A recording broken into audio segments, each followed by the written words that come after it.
आए मेरी बेटी गड्ढे के अंदर छलांग लगा दे। फर्मा बरदारी देखिए, ये नहीं पूछा क्यों कूद जाऊं, बाप ने कहा है मानूंगी। गड्ढे के अंदर चली गई। जैसे ही मेरी लड़की गड्ढे के अंदर चली गई, मैंने उसके ऊपर मिट्टी डालना शुरू कर दिया। मेरी बच्ची समझ रही थी मेरा बाप मेरे साथ खेल रहा है। अल्लाह के रसूल, मैंने मिट्टी डाला तो उसका टकना छिप गया। मैंने और मिट्टी डाला तो उसकी पिंडली छिप गई। मेरी बेटी के चेहरे पे मुस्कुराहट है और वो अब्बू जान कह करके हंस रही है और मिट्टी पे इस तरीके से हाथ मार रही है। अल्लाह के रसूल, मैंने और मिट्टी डाला तो उसकी कमर छिप गई। मैंने और मिट्टी डाला तो उसकी सीने तक के मिट्टी आ गई।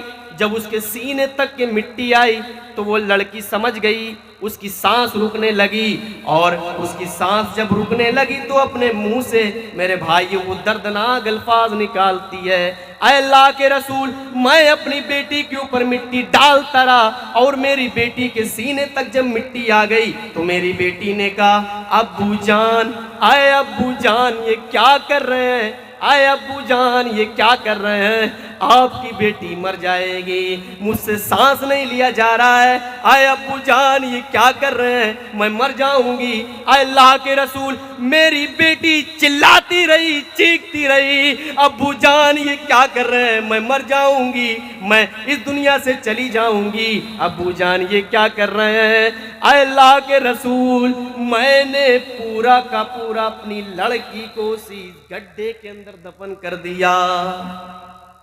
अल्लाह के रसूल, वो चीखें आज भी मेरे कानों से टकराती हैं। जब वो सहाबी रसूल ने निगाहें उठाई, क्या देखते हैं, रहमतुल लिल आलमीन की आंखों में आंसू है। सहाबा इकराम आस पास बैठे हुए हैं, उनकी भी आंखों में आंसू है। अल्लाह के रसूल कहते हैं, इस वाक्य को दोबारा बयान करो, इस वाक्य ने मेरे कलेजे को टुकड़े टुकड़े कर दिए हैं, छलनी छलनी कर दिया है, इस वाक्य को दोबारा बयान करो। मेरे भाइयों, जिस अंतिम महर्षि का आप इंतजार कर रहे हो, इससे ज्यादा क्या कलयुग कुछ हो सकता है, इससे ज्यादा क्या है एक नाफरमानी वाला जगह है, इसी तरीके से एक है जहां क्राइम, जराइम और तमाम किस्म के गुनाह अंजाम दिए जाते हो, तमाम किस्म के अपराध होते हो। मेरे भाइयों, उस दौर में नबी अकरम सल्लल्लाहु अलैहि वसल्लम आए, फरमाया उस दौर के अंदर अल्लाह के नबी पैदा हुए, उसी दौर के अंदर कल्कि का जन्म हो चुका है। आप कितनी भी पिक्चरें बना लो, अभी यहां मैं किसी से भी पूछ लूं, कल्कि पिक्चर आई थी, कैसे 100 करोड़ कमाई, मौलाना साहब 1200 करोड़ कमाई, 1300 करोड़ कमाई। ये इनकी बेहयाई है। एक फिल्म इंडस्ट्री में काम करने वाली छमक छल्लो जो अपने जिस्म को बेचती हो और संभाला नाम के उस जगह को दिखाया गया जहां नबी अकरम सल्लल्लाहु अलैहि वसल्लम पैदा होंगे। उस पिक्चर के अंदर ऐसे कल्कि का वजूद ऐसी औरत के बदन से दिखाया गया। मेरे भाइयों, जो अपना जिस्म बेचती हो, ये आखिरी नबी की तौहीन है। तुम जिस कल्कि का इंतजार कर रहे हो, उस कल्कि की तुम तौहीन कर रहे हो। हमारा नबी तो 1400 साल पहले आ चुका है। मेरे भाइयों, जरा गौर करिए, अंतिम महर्षि जब दुनिया के अंदर जन्म लेंगे, बरकतों के द्वार खुल जाएंगे, रहमतों का नुज़ूल होगा। भविष्य पुराण उठाइए, अध्याय नंबर 2 श्लोक नंबर 11, फरमाया जब कल्कि जन्म लेगा, जब कल्कि जन्म लेगा, उसके जन्म लेने के बाद, सीटी की आवाज थोड़ा सही करिए,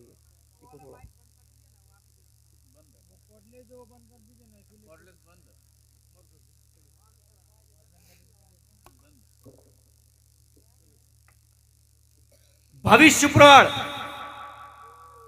अध्याय नंबर 2 श्लोक नंबर 11। जितनी भी आज मैं एक तरफ अपने हिंदू भाई की किताबों के मुताबिक जो पेशीन गोई बताई गई है, उस चीज को रखूंगा, और इधर नबी अकरम सल्लल्लाहु अलैहि वसल्लम के ऊपर वो चीज पूरी उतर रही है कि नहीं उतर रही है, मैं उस चीज को बयान करूंगा।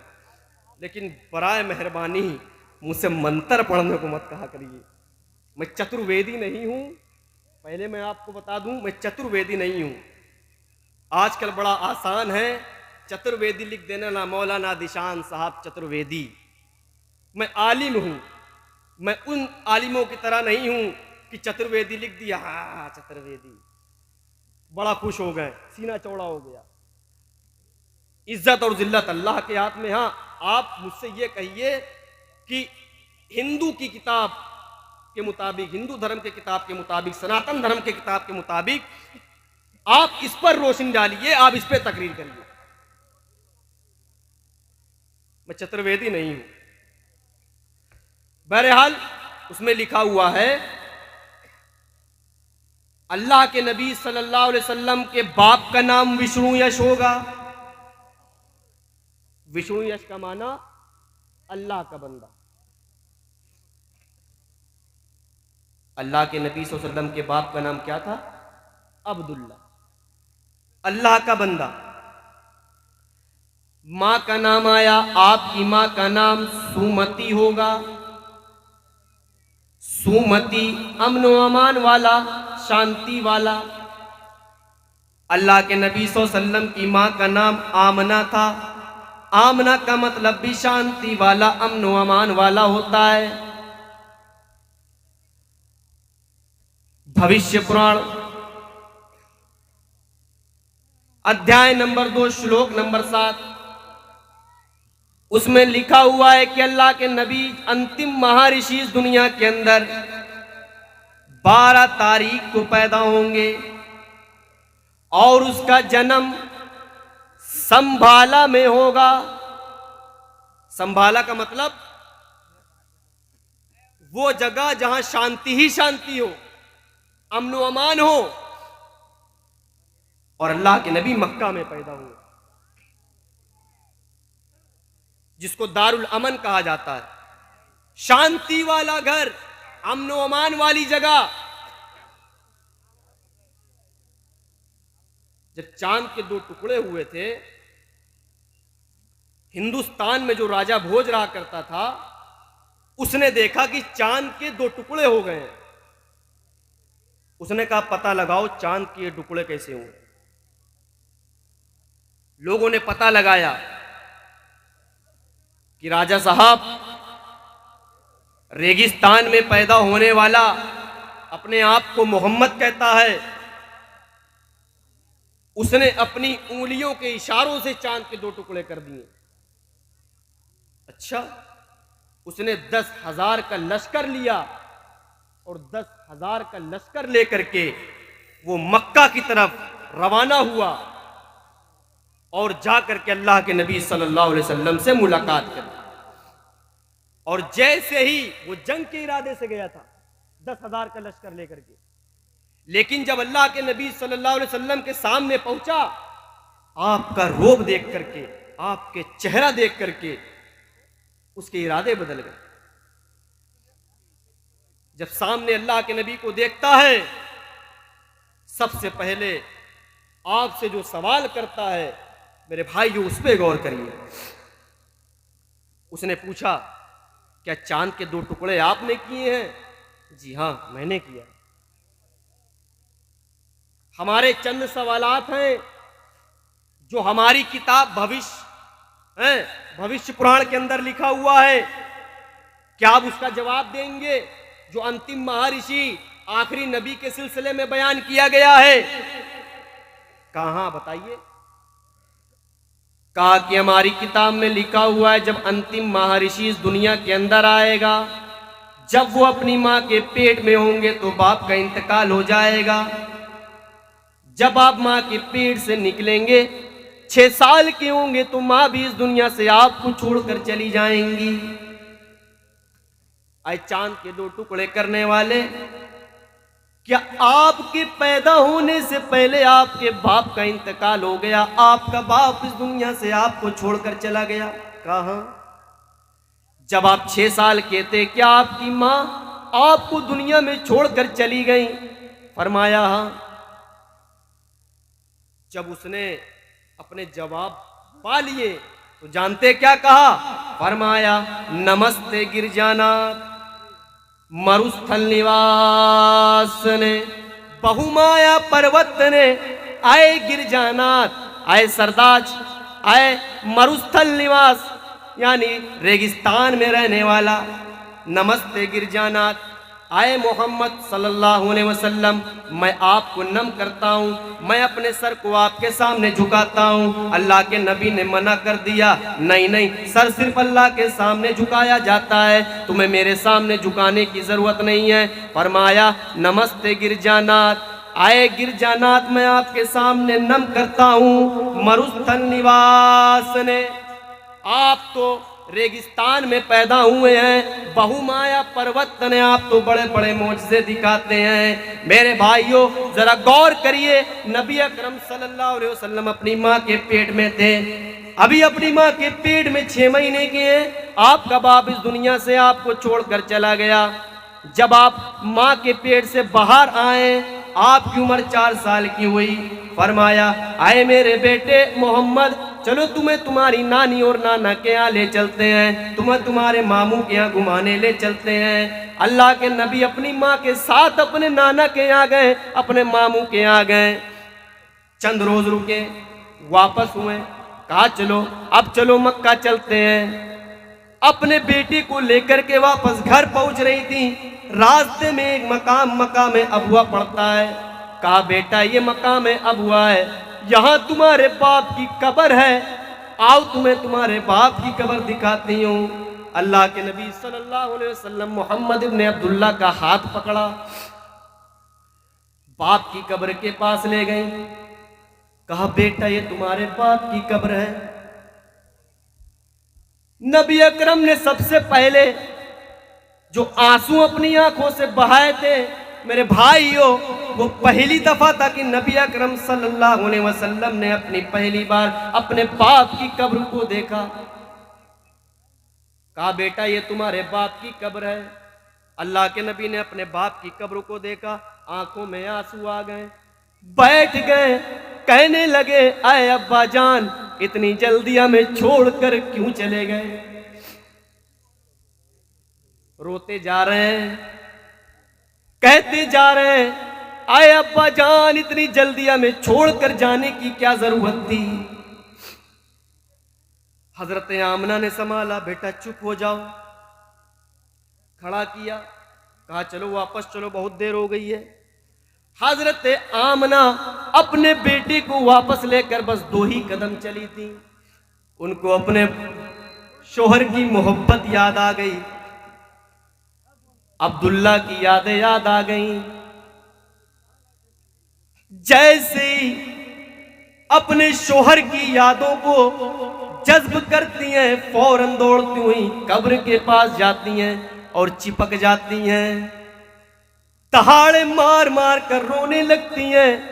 अल्लाह के नबी अपनी माँ के पास जाते हैं, अम्मी जान उठ जाइए, अम्मी जान उठ जाइए, रोइए मत, अम्मी जान उठ जाइए। 4 साल के हैं, अपनी माँ को उठा रहे, अम्मी जान उठ जाइए। आपको मालूम नहीं है कि ये मेरी माँ भी इस कब्र के पास इस दुनिया से चली गई है। अल्लाह के नबी अपने माँ के कंधे को हिला रहे हैं, आए अम्मी जान उठ जाइए, लेकिन हजरत आमना तो रोते रोते इस दुनिया से फौत हो चुकी है, रूह से कब से उनसरी से परवाज हो चुकी है।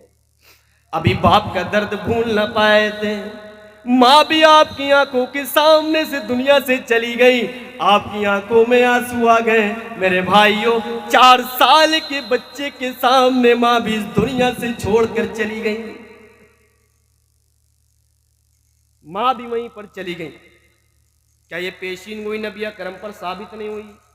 जब आप दुनिया के अंदर आएंगे तो आपके आने से पहले बाप भी चला जाएगा, और जब दुनिया के अंदर आप 6 साल के होंगे, 4 साल के होंगे, तो माँ भी आपको छोड़कर चली जाएगी। क्या ये पेशीन गोई नबी के ऊपर नहीं उतर रही है? और देखिए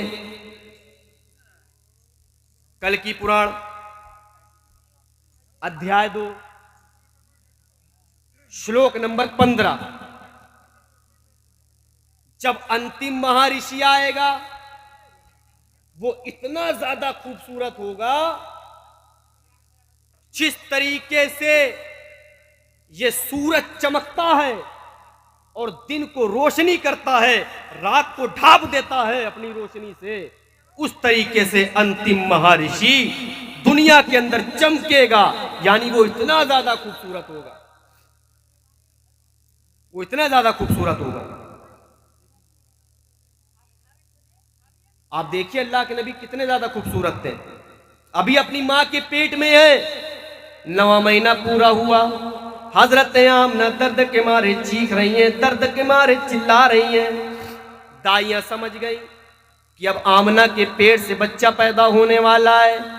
सारी की सारी दाइयां जमा हो जाती हैं, चलो चलो आमना बच्चा जन्ने वाली है, आमना की पीठ से लाल निकलने वाला है। सारी की सारी दाइयां जमा हो गई। किसी ने हाथ पकड़ा, किसी ने पैर पकड़ा, किसी ने चादर लगाई। इस तरीके से हजरत आमना की खिदमत की जा रही है। अल्लाह के नबी जब अपनी माँ के पेट से निकलते हैं, मेरे भाइयों, जिस वक्त अल्लाह के नबी अपनी माँ के पेट से निकले थे, सारी की सारी दाइयां चीख उठी, ऐ आमना, आज तूने ऐसा लाल जना है कि आज से पहले इतना खूबसूरत लाल किसी ने नहीं जना है, आज से पहले इतना खूबसूरत बच्चा मैंने नहीं देखा। मेरे भाइयों, अल्लाह के नबी इतने ज़्यादा खूबसूरत थे, इतने ज़्यादा खूबसूरत थे कि जब अल्लाह के नबी पैदा हुए तो कैसर और किसरा के महल में जलने वाले चिराग बुझ जाया करते हैं। कैसर और किसरा से कहा, अय काहिनो, पता लगाओ कि आज से पहले मेरे महल में जलने वाले चिराग नहीं बुझे हैं, लेकिन क्या बात है कि आज मेरे महल में जलने वाले चिराग बुझ जाया करते हैं, पता लगाओ। लोगों ने, काहिनों ने पता लगाया। फरमाया, आए कैसर ओ किसरा, आज मक्का की सरजमीन पर ऐसा लाल पैदा हुआ है, आज मक्का की सरजमीन पर ऐसा बच्चा पैदा हुआ है जिसकी रोशनी के आगे तुम्हारे महल में जलने वाली रोशनी किसी काम की नहीं। इतने ज्यादा खूबसूरत थे आप, इतने ज्यादा खूबसूरत थे, इतने ज्यादा खूबसूरत थे। मेरे प्यारे साथियों, गौर करिए, जब हजरत आयशा के पास यहूदी लोग आई, यहूदिया औरत कहने लगी कि तुम अपने नबी की खूबसूरती बयान करती हो, तुम्हारे कुरान के अंदर तो यूसुफ अलैहिस्सलाम की खूबसूरती बयान करी गई है, यूसुफ अलैहिस्सलाम की खूबसूरती कुरान के अंदर बयान करी गई है, तुम्हारे नबी का तो कोई जिक्र ही नहीं है। अच्छा, और क्या? मेरी मां बहनें जरा गौर से सुने कि अजीजम मिस्र की बीवी जो यूसुफ अलैहिस्सलाम पर फिदा थी, कुरान ने ऐलान किया, जब उनके सामने से यूसुफ अलैहिस्सलाम गुजरे तो उनके हाथ में मिस्र की बादशाह की बीवी ने एक हाथ में छुरी दे दी और एक हाथ में सेब दे दिया और कहा, यूसुफ इनके सामने से निकल जाओ। जब उनके सामने से यूसुफ अलैहिस्सलाम गुजरते हैं, मेरे भाइयों, कुरान ने उनके अल्फाज को नकल किया कि जब उनके सामने से निकले तो उन औरतों ने यूसुफ अलैहिस्सलाम की खूबसूरती को देख करके बजाय सेब पर छुरी चलाने के उन्होंने अपनी उंगलियों पे छुरी चला ली थी और उंगलियों के टुकड़े टुकड़े कर दिए थे। वो इतने ज्यादा खूबसूरत थे। कुरान ने तुम्हारे बयान किया है, तुम्हारे नबी के बारे में तो कुछ नहीं बयान किया। जानते हैं हजरत आयशा ने क्या जवाब दिया था? ऐसी मिसाली खातून होना चाहिए। अभी वाकयात आएंगे, अगर आप लोग सुनेंगे तो ऐसी मिसाली खातून होना चाहिए। क्या जवाब था? अल्लाह अकबर। यहां शॉपिंग कराने ना ले जाओ तो तेरे जैसा मनहूस आदमी मैंने नहीं देखा। लिपस्टिक ना दिलाओ, आप तो मेरा ख्याल ही नहीं रखते हो। ऐसी ऐसी औरतें हैं कि दूसरे के घर में जा करके अपने शोहर की बुराई करती हैं। ऐसी ऐसी औरतें, अपने शोहर तक को आजकल लोग नहीं छोड़ रहे। जब डिनर के कराने ले जाओ, 3-4 हजार का सूट दिला दो, तब वो खुश रहेंगी। और जहां आपने नहीं दिलाया, देखो पड़ोसन लेकर के आई ये 2000 का सूट, आप मुझे नहीं दिला रहे, ऐसी खातून मत बनो, खातून बनना हो तो ऐसी बनो। यहां अगर औरत के सामने आदमी की बुराई करी जाए, हाँ बच्ची सही तो कह रही हो, ये खराबी तो है उनके अंदर, हमने भी गौर किया है ऐसा। हंसने की बात नहीं है मेरे भाइयों। हजरत आयशा का जवाब देखिए, फरमाया आए यहूदिया, मिस्र की औरतों ने तो यूसुफ अलैहिस्सलाम को जब देखा तो सेब की बजाय अपनी उंगलियां काट ली थी। आहा क्या जवाब देती हैं, कहती हैं शुक्र मनाओ कि उन्होंने हमारे नबी को नहीं देखा। लौ राइना जमाल हबीबिना, अगर उन्होंने हमारे नबी की खूबसूरती को देखा होता। लौ राइना जमाल हबीबिना, अगर उन लोगों ने हमारे नबी की खूबसूरती को देखा होता। लकतान कुलूबहुन्ना, तो वो दिलों पे छुरी चला लेती। मिस्र की औरतों ने तो अपनी उंगलियां काटी थी, लेकिन अगर उन्होंने हमारे नबी को देखा होता तो उंगलियों को नहीं बल्कि सीने को चाक करके अपने दिल को काट लेती। इतने ज्यादा खूबसूरत थे मेरे भाइयों। इसी वजह से हजरत आयशा कहा करती थी, ली शमसुन वलिल आफाकी शमसुन, एक मेरा सूरज है और एक आसमान का सूरज है। ये तारीफ करती है हजरत आयशा। आज की औरत तारीफ करेगी? दिम्बर का थका मदा घर आएगा, ए जी नहाओ जा करके, कितनी बदबू आ रही है। खुद चुड़ैल बने घर में बवासीर जैसे किचन में काम कर रही है। बेचारा शोहर 24 घंटे 12 घंटे के बाद ड्यूटी करके घर आ रहा है, मेहनत करके आ रहा है, रिक्शा चला करके, खेती बाड़ी करके, बदबू आ रही है। जब ऐसे अल्फाज कहोगे तो तुम्हारे ऊपर कोड़े नहीं बरसेंगे तो क्या क्या होगा?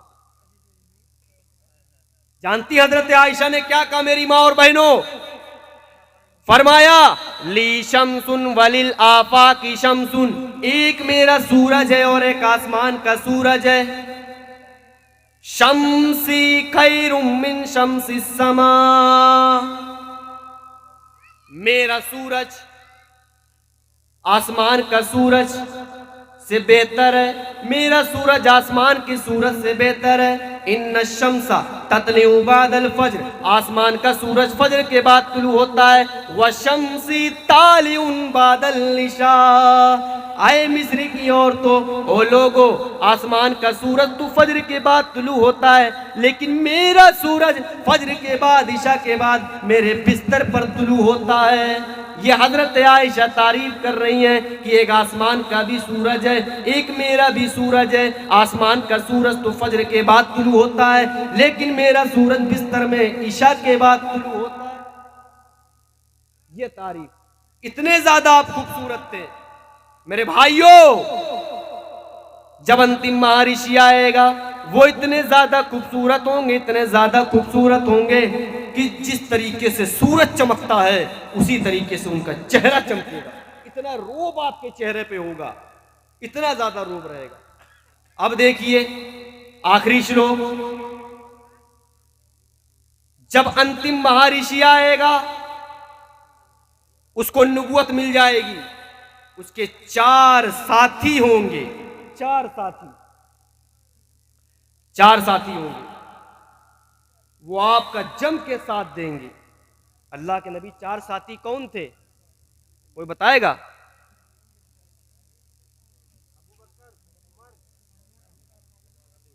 अबू बकर, उमर, उस्मान और अली, ये 4 साथी।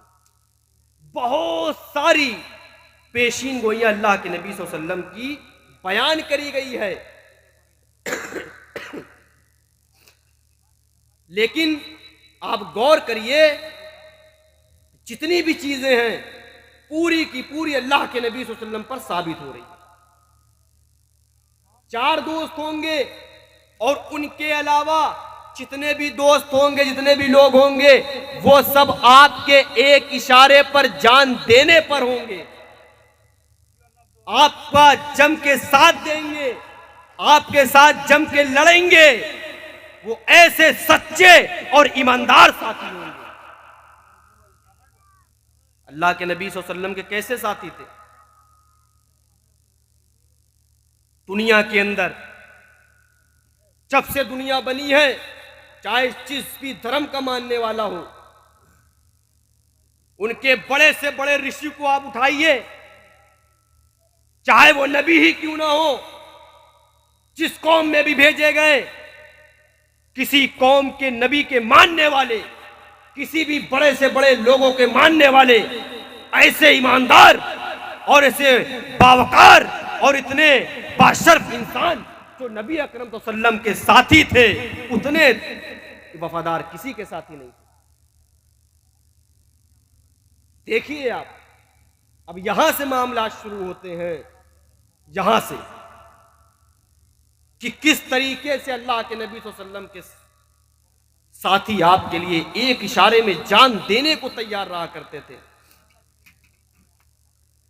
हजरत अब्दुल्ला इब्न जहश, सुना होगा आप लोगों ने ये वाक्य, ना सुना हो तो अपने कलेजे को मजबूत कर लीजिए और गौर करिए क्या ईमान का जज्बा रहा करता था, क्या ताकत रहा करती थी उनके अंदर ईमान की। हजरत अब्दुल्ला इब्न जहश और हजरत साद, कल जंगे ओहद होनी है। हजरत साद अल्लाह से दुआ करते हैं, इलाहा लमीन, कल जंगे ओहद होनी है, कल मेरा सामना ऐसे काफिर से करवाना